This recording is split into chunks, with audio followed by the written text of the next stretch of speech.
G'day, the second edition of 6 O'Clock Brews is most definitely version 2.0.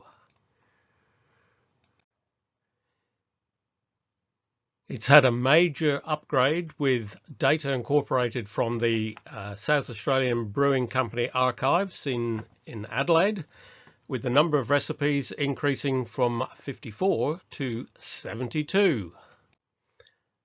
Some background about the 6 o'clock in the title. In 1916, during the Great War, there was a riot at an army camp which triggered a referendum about the closing time for hotel bars. The zeitgeist of the time was very much about patriotic fervour and sacrifice.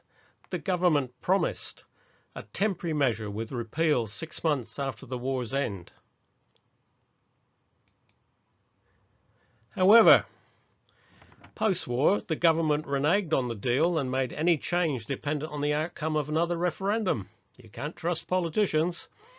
And after several referendums, there was eventually a narrow win in 1954, leading to a change to 10 o'clock closing in 1955. What's the same in 6 o'clock brews? Well, ingredients and processes and over the 100 years of Cooper's ales and stouts are still the same, plus Bogues from Cascade in Tassie, Castlemaine Emu Swan from Western Australia, Lithgow in New South Wales, and some comparison brews from the UK. What's new? Well, 70 years of the evolution of Australian bitter.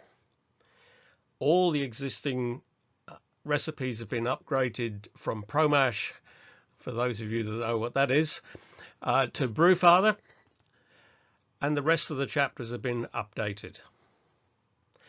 There's now a bonus appendix covering the history of oat malt or oatmeal stouts.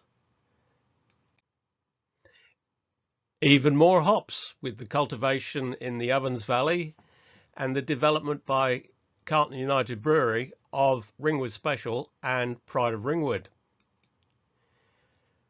They wanted a new variety with a milder flavour with high resin content to replace Victorian golden clusters.